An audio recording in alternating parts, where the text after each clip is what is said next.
ஆயுர்வேதம் டுடே மாத இதழ் வழங்கும் இயற்கை நலம் சேனல் அன்புடன் வரவேற்கிறது. நாம் இன்று மாசிக்காயின் மருத்துவ குணங்களை பார்ப்போம்.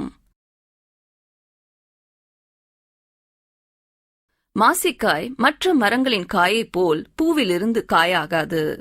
இந்த மரத்தின் கிளைகளை ஒருவித பூச்சிகள் துளையிடும் போது கிளையிலிருந்து பால் வடிந்து அது உறைந்து திரண்டு கெட்டிப்படும். இதுவே மாசிக்காயாகும்.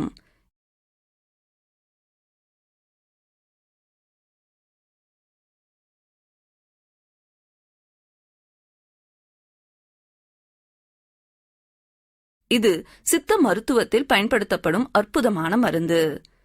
மாசிக்காயை பொடி செய்து வெந்நீரில் போட்டு 10 நிமிடம் சென்ற பின் அந்நீரை வடிகட்டி வாய் கொப்பளித்து வந்தால் வாய்ப்புண் குணமாகும்.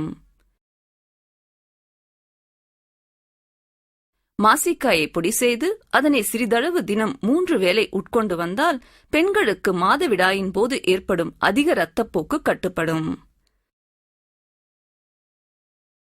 மாசிக்காயை பொடித்து 50 கிராம் எடுத்து 800 மில்லிலிட்டர் நீருடன் கலந்து 10 நிமிடம் நன்கு காய்ச்சி பின்னர் வடிகட்டி அதனை 30 மில்லிலிட்டர் முதல் 60 மில்லிலிட்டர் வீதம் அருந்தி வந்தால் பெண்களுக்கு ஏற்படும் வெள்ளைப்படுதல், நாட்பட்ட இரும்பல், பெருங்கழிச்சல் முதலியவை குணமாகும்.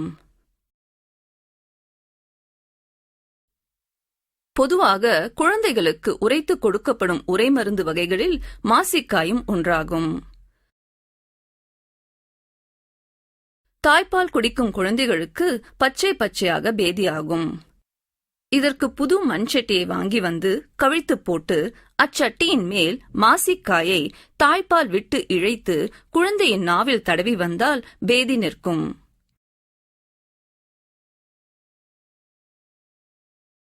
மாசிக்காய் சிறந்த துவர்ப்பியாகவும் இரத்தப் போக்கை நிறுத்துவதற்கும் பயன்படுகிறது. நாள்பட்ட மேக நோய்களுக்கு மாசிக்காயை குடிநீரிலிட்டு 30 மில்லிலிட்டர் முதல் 60 மில்லிலிட்டர் வீதம் அருந்தி வந்தால் பலன் கிடைக்கும். தொண்டை அழற்சி நோய் உடையவர்கள் இதனை குடிநீருடன் 3 மில்லிகிராம் படிகாரமும் தேவையான அளவு தேனும் கலந்து வாய் கொப்பளித்து வந்தால் குணம் தெரியும். மாசிக்காயையோ மாசிக்காய் மரப்பட்டையையோ நீரில் ஊற வைத்து அந்த குடிநீரை வாய் கொப்பளிக்கலாம் அல்லது கஷாயம் வைத்தும் பயன்படுத்தலாம். 30 மற்றும் 60 மில்லிலிட்டர் வரை அதையே உள்ளுக்கும் அருந்தி வரலாம். இயற்கையோடு இணைய விரும்பினா சப்ஸ்கிரைப் பண்ணுங்க. இந்த பதிவு பிடிச்சிருந்தா லைக் பண்ணுங்க, ஷேர் பண்ணுங்க. மீண்டும் சந்திப்போம். நன்றி.